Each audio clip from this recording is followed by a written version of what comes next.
하나님께로 더 가까이 찬양하시면서 선교의 예배로 하나님께 드리겠습니다.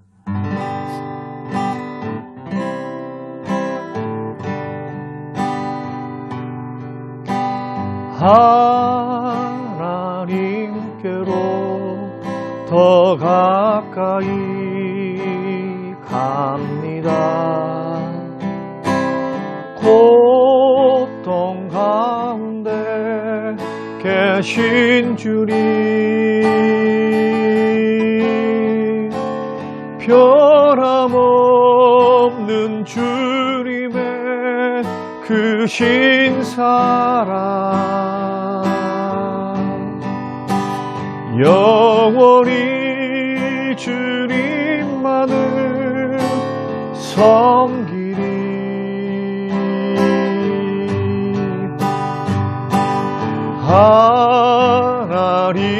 하나님께로 더 가까이 갑니다. 예배 가운데 계신 주님, 변함없는 주님의 크신 사랑, 영원히 주님만을 섬기리.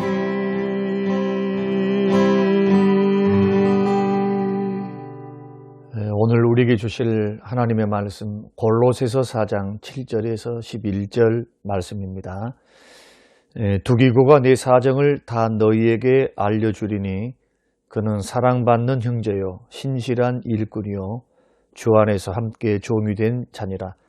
내가 그를 특별히 너희에게 보내는 것은 너희로 우리 사정을 알게 하고 너희 마음을 위로하게 하려 함이라.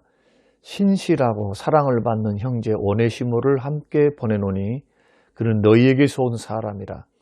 그들이 여기 일을 다 너희에게 알려주리라. 나와 함께 갇힌 아리스다고와 바나바의 생질 마가와 이 마가에 대하여 너희가 명을 받았음에 그가 이르거든 영접하라. 유스도라 하는 예수도 너희에게 문안하느니라.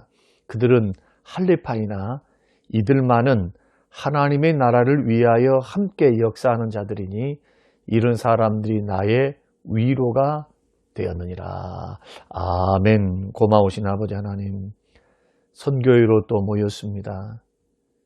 주님, 코로나 시대에 함께 예배할 수 없음에도 또한 시간을 내고 마음을 모아 정성을 모아 함께 직장을 위해서 기도하게 하시고 선교회를 위해서 우리 자신을 위해서 기도할 수 있는 경건함들을 허락해 주신 것 감사합니다.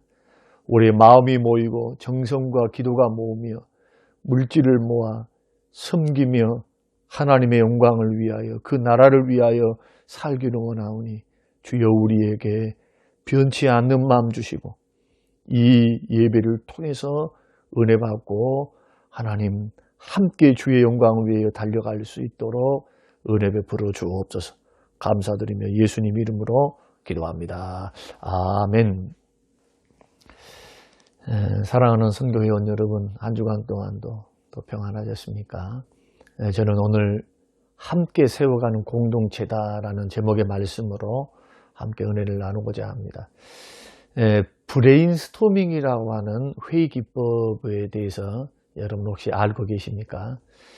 주로 회사에서 쓰는 그러한 회의 방법인데요. 참신한 아이디어를 얻고 또 참신한 어떤 방안을 강구할 때 쓰는 기법입니다. 그래서 사장부터 시작해서 팀장부터 말단 직원에 이르기까지 모두가 한 테이블에 모여서 그 테이블은 원형으로 되어 있습니다. 그리고 누구든지 어떤 주제에 대해서 아이디어나 생각, 그것을 다 생각나는 대로 이야기를 합니다. 그럼 거기에 대해서 지도자도 사장도 비판하지 않고 그대로 다 적습니다. 수용해서. 그러면 직원들은 막 상상의 나래를 펴서 말을 하니까 말도 안 되는 그런 이야기들이 나오기도 하거든요. 처음에는 비판 없이 다 수용하다가 결론을 맺을 때가 되면 최종적인 단계에서 쓸만한 것을 이제 추려서 뽑습니다. 그리고는 거기에 대해서 전체가 합의를 하면 결론을 맺고 그것을 회사의 정책으로 활용하는 것을 가리켜 브레인스토밍이라고 합니다. 그러니까 어느 한 사람의 머리, 똑똑하고 지혜로운 사람의 어떤 능력 있는 사람들의 머리만 믿고 회사의 중요한 의사결정을, 정책을 이렇게 채택하는 것이 아니고 여러 사람이 함께 모여서 동역해서 머리를 짜내고 아이디어를 짜내는 것, 찾는 것. 그러니까 한 사람보다도 10명이 더 낫다는 것이죠. 요즘은 회사 자체도 살아남기 위해서 어느 특정한 한 사람의 능력만 요구하는 시대는 아닙니다. 공동체 구성원의 그러한 힘, 역량을 함께 끌어올려야만 회사도 살아남을 수 있는 무한 경쟁 체제가 됐다는 겁니다. 마찬가지입니다. 교회도, 그 다음에 선교회도 마찬가지입니다. 이 공동체는 어느 누구나 할 것 없이 물론 지도자가 필요하고 이끌어가는 사람이 필요한 것만큼은 사실이지만 그러나 회원 한 분 한 분이 모두가 다 소중합니다. 혼자만 일을 하고 나머지는 수동적인 자세, 관망하는 자세만 가지고 있다면 그 일에 동참하지 않는다면 공동체는 세워질 수도 없고 성장할 수도 없고 특별히 우리 선교회는 하나님 나라와 하나님의 영광을 위해서 지금 물질 드리고 선교하고 섬기고 그리고 우리 직장 동료들을 전도하는 사명을 우리가 지금 하나님으로부터 받았거든요. 이런 소명을 갖고 있는 공동체에서는 더더군다나 협력이 필요합니다. 함께하는 게 필요합니다. 봉사를 예로 든다면 어느 일을 잘하는 한 분만 맡겨가지고 그 한 분이 하는 것과 우리 모두가 할 수 있는 역량을 모아서 함께하는 것은 이거 효과가 다르겠죠. 마찬가지입니다. 우리가 어떤 일을 하든지 무슨 일을 하든지 함께 발을 맞추어서 함께 하는 것은 아주 중요한 일이다. 오늘 본문의 말씀을 통해서 사도 바울이라고 하는 위대한 하나님의 사람, 세계를 3번 여행하면서 수많은 교회를 세웠던 위대한 사도, 12사도보다 더 뛰어난 업적이 많죠. 그러나 이 위대한 사도도 혼자서 이 일을 감당한 것이 아니었습니다. 숨어있는 여러 협력자들이 있었습니다. 그래서 오늘 본문의 말씀 골로새 교회를 향해서 보내는 편지 말미에 자기에게 많은 도움을 주었던 동역자 이름들을 열거를 하거든요. 이게 이런 말씀들을 우리가 보면서 주의 일은, 공동체의 일은, 선교의 일은 한 사람이 하는 것이 아니고 여러 형제들이 모여서 함께 하는 것이라는 것을 우리가 알 수가 있습니다. 그러니까 골로새 교회에 사도 바울이 보내는 편지 말미 부분에 여러 동역자를 통해서 이렇게 설명하는 겁니다. 형제들아, 골로새 교회 성도님들아, 이렇게 말하는 겁니다. 주의 일은 나 혼자 한 것이 아니었다. 또 주의 일은 모두가 함께 동참해서 은사를 따라서 함께 마음을 모아서 주의 영광을 위해서 한 것이 바로 주의 일이었다라는 것을 말하고 싶은 것입니다. 그래서 특별히 오늘 저는 사도 바울이 말씀하는 3명의 사람을 좀 주목해 보려고 하는데, 첫째는 7절에 두기고, 10절에 아리스다고, 11절에 유스도라고 하는 3명의 동역자를 좀 설명을 드리려고 합니다. 7절 말씀 보면은 이 두기고를 가리켜서 뭐라고 말씀하냐면은 두기고가 내 사정을 다 너희에게 알려주리니 그는 사랑받는 형제요 신실한 일꾼이요 주 안에서 함께 종된 자다. 자, 사랑받는 형제, 신실한 일꾼, 주 안에서 함께 종된 자. 여기서 주목해 보고자 하는 것은 신실하면서도 사도 바울과 함께 종이 된 일꾼이었다는 겁니다. 여기서 중요한 것은 함께 종됐다는 겁니다. 어느 공동체나 다 뭐가 있습니까? 다 지도자들이 있습니다. 그리고 섬기는 분도 있고 동역자들이 있습니다. 맡은 역할들이 다 다릅니다. 그런데 이 두기고는 어떤 사람이 있냐? 사도 바울과 함께 종으로서 신실하게 섬기는 종이었다는 겁니다. 이게 굉장히 중요한 겁니다. 그래서 첫째로 우리 생각해 보는 것은 두기고를 통해서는 함께 섬길 줄 아는 회원이 되어야 한다라는 것입니다. 신약 성경에 이 두기고가 5번 등장하거든요. 그런데 이 두기고 이름이 나올 때마다 설교했다, 기적을 베풀었다, 봉사를 많이 했다, 그렇게 성경이 말하지 않습니다. 아주 평범합니다. 두기고가 무슨 일을 많이 했느냐 하면은, 두기고는 사도 바울이 편지를 쓰면, 성령의 감동으로 편지를 쓰면 그 편지 전달자였습니다. 골로새 교회에, 또 에베소 교회에, 에베소 6장 21절에도 이 편지를 성령의 감동으로 받았던 이 말씀을 전달하는 일을 한 겁니다. 그러니까 이 두기고는 사도 바울의 뭐라고 말씀할 수 있겠습니까? 지금으로 말하면 심부름꾼입니다. 심부름꾼. 그 공동체의 심부름꾼. 그리고 사도 바울의 개인 비서와 같은 심부름꾼이었습니다. 에게게 사도 바울의 심부름꾼, 선교하고 그리고 많은 교회를 섬기고 위대한 주의 일을 하는 위대한 사람의 역할을 감당해야지 심부름꾼이 뭐야? 이렇게 생각하시는 분이 있을 수 있습니다. 자, 심부름꾼이나 하라고 선교에 동참했는가? 그런데 하나님은 뭐라고 말씀하느냐 하면은 이 심부름한 것도 적은 일이 아니라 선교라고 말합니다. 그러니까 우리는 하나님의 판단을 봐야 돼요. 남들이 보기에 하찮고 작아 보이는 일이지만 결과적으로 이 일이 하나님 앞에서는 가장 소중하고 귀한 일이었다. 만약에 편지를 골로새 교회에, 그리고 여러 군데, 에베소 교회에, 또 여러 군데에 이렇게 전달하는 일들을 하지 아니했다고 여러분 한번 생각해 보십시오. 그러면은 골로새 성도님들이 위로를 받고 하나님 말씀의 가르침을 받고 주의 음성을 들을 수 있었겠습니까? 그리고 옛날에는 교통편이 굉장히 열악했기 때문에 누군가가 건강한 사람이 대신해 줘야 되는데 연로한 이 바쁜 사도 바울이 그 일을 할 수가 없었겠죠. 그래서 적은 일이지만 하찮은 일이지만은 이 두기고가 그 일을 한 겁니다. 그래서 함께 종됐다 그렇게 설명을 합니다. 함께 동역자다. 이 사람은 두기고는 신실한 일꾼이다. 뭘 잘했는데요? 심부름을 잘했는데. 그러니까 함께 섬길 줄 안 겁니다. 적은 일이든 큰 일이든. 그래서 그 사람의 진정한 섬김은 무엇을 통해서 할 수 있느냐 하면은 적은 일을 맡겼을 때 그 적은 일을 하찮다고 가볍게 여기냐, 아니면 신실하게 그 일을 감당하는가, 이것을 보면 그 사람의 진정성을 압니다. 아, 적은 일에 충성하구나. 주님의 일로 알고 최선을 다하구나. 이럴 때 주님께서 적은 일을 잘 감당하면 큰 일을 맡겨주시거든요. 저는 오늘 이 말씀을 듣는 저와 여러분들이 지도자를 중심으로, 회장님을 중심으로 한마음 한뜻 되어서 섬기는 분들이 되시기를 바랍니다. 역설적으로 하나님 나라는 이런 작은 일에 성실하게 섬김을 통해서 확장이 되는 겁니다.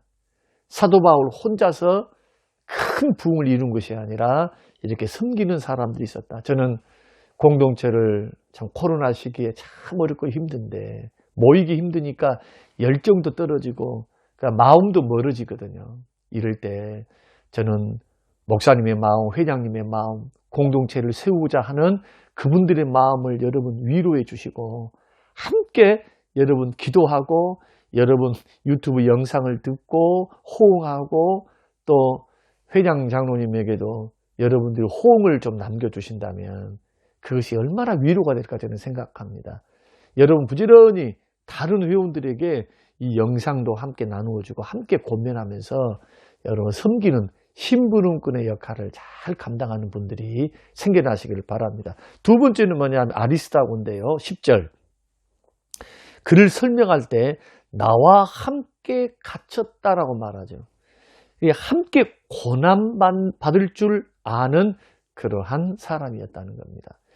고난의 현장에 항상 누가 있었냐면요. 아리스다고가 있었습니다. 적어도 성경 사도행전을 보면은 세 부분에서 사도 바울과 함께 그는 고난을 받았는데, 첫째가 뭐냐면은 사도행전 19장의 말씀 보면은 사도 바울이 에베소에서 복음을 증거할 때 막 복음 전한다고 폭동이 일어났어요. 폭동이 일어나서 막 돌팔매질을 당할 때 그때 누가 있었느냐? 아리스도가가 같이 동역자로서 고난받는 현장에 있었고요. 그 다음에 사도행전 27장에 보면은 예수 전한다는 죄명 때문에 로마로 죄인의 신분으로서 압송되어서 로마로 재판받으러 가거든요. 복음 증거했다고 죄인의 누명을 씌워가지고 황제 앞으로 이제 재판받으러 가는데 유라굴로 큰 태풍이 있었습니다. 배 안에도 있었고 태풍 받을 때도 함께 고난의 현장에 누가 있었냐? 아리스도가가 있었고요. 그 다음에 28장에 보면 로마의 옥중에서도 함께 갇혀 있었습니다. 그러니까 함께 갇혔다, 함께 동행했다. 고난의 현장에는 언제나 아리스다고가 있었다고 여러분 생각하시면 됩니다. 예를 들어서 우리 선교회가 어려움을 당할 때, 또 선교회 회장님 중심으로 있으니까 중심으로 어려움을 당할 때 그 고난의 현장에 묵묵히 있어줬는가, 아니면 나 몰라라 하고 나는 빠져버렸는가, 이것 좀 생각해 보자는 겁니다. 11절에는요 이렇게 말합니다. 11절을 보면은 유스도라 하는 예수도 너에게 문안하는데 이런 사람들이 위로가 되었다고 말합니다. 이게 아리스다고, 두기고, 유스도, 앞으로 살펴볼 유스도, 그 다음에 오네시모, 이런 사람들이 동역하는데 위로자가 된 겁니다. 이렇게 해서 하나님의 교회가 세워지고 공동체가 세워지는 겁니다. 함께 사역하는 겁니다. 특별히 위로자는 어떤 사람이 위로자는가? 어려움을 당할 때, 힘든 일을 당할 때 옆에 있어주는 사람입니다. 돕고 섬기면서도 감옥 안에서도 함께 섬길 거리를 찾고 사도 바울을 섬겼던 섬김. 저는 코로나 시기에 참 어렵잖아요. 교회도 어렵고 선교회도 어렵고 다 어렵습니다. 이때 고난의 현장에 여러분 빠지지 마시고 함께 있어준 것만 해도 위로가 됩니다. 이렇게 해서 공동체는 위기를 극복할 수 있습니다. 이 말씀이 두 번째고, 세 번째는 이 유스도라고 하는 사람인데요. 11절 말씀 보면은 유스도라고 하는 예수도 너희에게 문안하느니라. 그들은 할렙파이나 이들만은 하나님 나라를 위하여 함께 역사하는 자다. 여기서 역사가 뭐냐 하면 함께 사역했다는 겁니다. 자, 출신이 어떻든 배경이 어떻든 함께 사역할 줄 안다는 게 굉장히 중요해요. 자, 아무리 일을 잘하고 재능이 뛰어나고 은사가 탁월해도 함께 동역할 줄 모르면 아무런 소용이 없어요. 은사는 조금 부족해도 재능은 보통일지라도 함께 사역할 줄 알아야 된다. 그러면 어떻게 하면은 우리가 은사도 다르고 성장 배경도 다르고 교회도 다르고 성격도 다르고 나이도 다르는데 각기 다른 사람들이 어떻게 하면 공동체 선교회의 사역을 함께 할 수 있는가? 방법은 딱 한 가지입니다. 또 11절 말씀을 보십시오. 11절 말씀 보면은 이들만은 하나님의 나라를 위하여 함께 일하는 자. 하나님의 나라를 위하여. 목적이 뭐냐? 이 선교회가 누구 일이냐? 내 일이 아니라 하나님의 일이라는 거예요. 하나님의 영광을 위한 일. 그러니까 여러분들이 헌금하고 여러분들이 섬기고 여러분들이 구제하고 여러분이 마음을 함께하고 회장님과 더불어서 함께 이 일들을 행해서 어려운 시기를 고난에 같이 위로자가 되고 함께 사역할 줄 알고 함께 머물러 있고 함께 고난받고, 자, 이런 모든 일들이 누구를 위한 일입니까? 하나님 나라를 위한 일이에요. 불신 영혼들을 주님 앞으로 돌아오게 하는 일, 우리의 기도와 헌물을 통해서 개척교회와 선교를 섬고 돕는 일, 여러분 이것을 우리는 선택한 겁니다. 부르심을 받고 그 자부심 가지셔야 돼요. 하나님 나라의 일이거든요. 하나님의 영광을 위한 일이거든요. 사랑하는 선교 회원 여러분, 이 일이 저와 여러분에게는 큰 자부심이 되시길 바랍니다. 우리는 주의 일을 하고 있습니다. 하나님 나라 영광을 위해, 주의 영광을 위해서 적은 시간을 쪼개고 적은 물질을 쪼개는 겁니다. 이것이 모아지면 큰 일을 할 수 있어요. 예. 선교사님이 힘을 얻습니다. 개척교회 목사님들이 힘을 얻습니다. 그리고 선교회의 그 기도가 하나님 보좌에 상달되어서 하나님의 영광을 드러내고 우리 직장 가운데서 불신자들을 예수 앞으로 돌아오게 하고 그리고 선교 회원으로 함께 우리들이 전도하고 인도해서 하나님 나라 영광을 위해 협력하는 사람들로 세워갈 수 있습니다. 이 일에 여러분 사역하시고 함께 세워가는 공동체 일원으로서 자부심을 갖고 코로나 시기 좀 어렵고 힘들지만 함께 마음을 모아주십시오. 기도를 모아주십시오. 유튜브에도 함께 참여해 주십시오.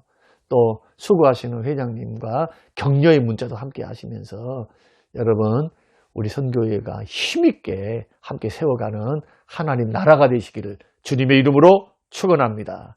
하나님 아버지 오늘 주시는 귀한 말씀 마음에 깊이 새기고 공동체는 홀로 세울 수 없음을 우리 모두가 귀중함을 함께 세워져 가야 함을 하나님 깨닫고 하나님 나라와 하나님의 영광이라고 하는 큰 목표를 가지고 주여 부르신 그 자리 세우신 그 자리 함께 고난받고 함께 사역하고 함께 위로하고 함께 머물러 있기를 원합니다. 하나님 이 은혜를 우리 모두에게 허락하여 주시옵소서. 감사드리며 예수님 이름으로 기도합니다. 아멘. 지금은 부활이요 생명 되신 우리 주 예수 그리스도의 은혜와 아버지 하나님의 살아계심과 성령님의 충만 교통 위로하심이 영원토록 함께 계실지어다. 아멘.